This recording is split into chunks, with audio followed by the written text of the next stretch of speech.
প্ৰধানমন্ত্ৰী আবাস যোজনা চৰকাৰে বিপিএল কৰা আৰু এটা নতুন আপডেট লৈ আহিছোঁ। এইটো আপডেট হ'ল যিসকলে এতিয়ালৈকে চৰকাৰে ঘৰটো লাভ কৰা নাই, অহাকালিৰ পৰা কিন্তু সকলোৰে একাউণ্টত ঘৰৰ পইচা সোমোৱা আৰম্ভ হৈ গৈছে। যদি আপোনালোকে এতিয়ালৈকে চৰকাৰে ঘৰটো লাভ কৰা নাই, তেনেহ'লে আপোনালোকে ফাৰ্ষ্ট লিষ্টটো চাব লাগিব। এতিয়া কোনটো লিষ্টত বৰ্তমান ঘৰৰ পইচা সোমাই আছে, কেনেকৈ আপোনালোকে সেই লিষ্টটো চেক কৰিব যে আপোনালোকৰ লিষ্টত নামটো আহিছে নে অহা নাই।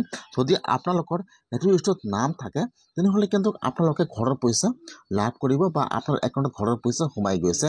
কেনেকৈ আপোনালোকে টকা পোৱা ঘৰৰ লিষ্টটো চেক কৰিব, মই আজি এইটো ভিডিঅ'ত আপোনালোকক সম্পূৰ্ণ প্ৰচেছ ষ্টেপ বাই ষ্টেপ দেখুৱাই দি আছোঁ। যদি আপোনালোকে এতিয়ালৈকে ঘৰৰ পইচা লাভ কৰা নাই, তেনেহ'লে আপোনালোকে আজিয়ে নতুন ঘৰৰ লিষ্টটো চেক কৰক। কেনেকৈ আপোনালোকে ঘৰৰ লিষ্টটো চেক কৰিব চাই লওক।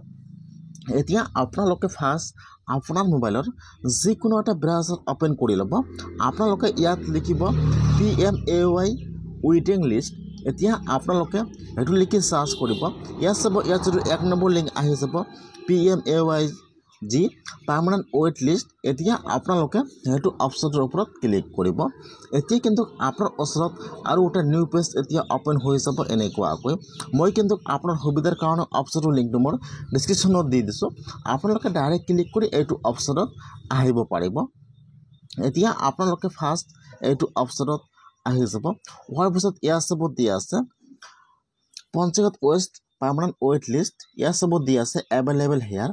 এতিয়া আপোনালোকে হেয়াৰৰ ওপৰত এবাৰ ক্লিক কৰিব। যেতিয়া আপোনালোকে হেয়াৰৰ ওপৰত ক্লিক কৰিব, এতিয়া ইয়াত আহি যাব অ'কে। এতিয়া আপোনালোকে অ'কেত ক্লিক কৰিব। এতিয়া এইটো পেজ অ'পেন হৈ যাব। ইয়াত চাব দিয়া আছে অল ষ্টেট। এতিয়া আপোনালোকে ফাৰ্ষ্ট সেইটো অপশ্যনৰ ওপৰত ক্লিক কৰিব অল ষ্টেট। ফাৰ্ষ্ট ইয়াত আহি যাব ষ্টেট নাম। ফাৰ্ষ্ট ইয়াত আপোনাৰ ষ্টেট নামটো ছিলেক্ট কৰি লৈ ল'ব। তাৰপিছত ইয়াত আহি যাব আপোনাৰ ডিষ্ট্ৰিক্টৰ নাম। এতিয়া আপোনালোকে ইয়াত আপোনাৰ ডিষ্ট্ৰিক্টৰ নামটো ছিলেক্ট কৰি লৈ ল'ব। তাৰপিছত ইয়াত আহি যাব আপোনাৰ ব্লকৰ নাম। এতিয়া আপোনালোকে ইয়াত আপোনাৰ ব্লকৰ নামটো ছিলেক্ট কৰি লৈ ল'ব। তাৰপিছত ইয়াত আহি যাব আপোনাৰ পঞ্চায়তৰ নাম। এতিয়া আপোনালোকে ইয়াত আপোনাৰ পঞ্চায়ত নামটো ছিলেক্ট কৰি লৈ ল'ব। তাৰমানে ইয়াত আপোনাৰ ফুল এড্ৰেছটো আপোনালোকে ভালকৈ চাই ফাৰ্ষ্ট ছিলেক্ট কৰি লৈ ল'ব। তাৰপিছত ইয়াত আহি যাব কেপচা।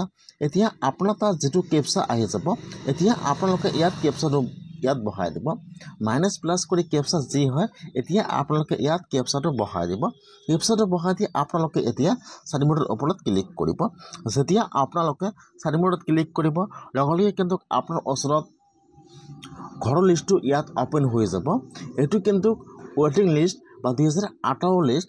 যিসকলে এতিয়ালৈকে ঘৰৰ পইচা লাভ কৰা নাই, বৰ্তমান যিসকল মানুহৰ একাউণ্টত ঘৰৰ পইচা সোমাই আছে, সেইসকলৰ একাউণ্টত কিন্তু সেইটো লিষ্টৰ পৰা পইচা সোমাই আছে।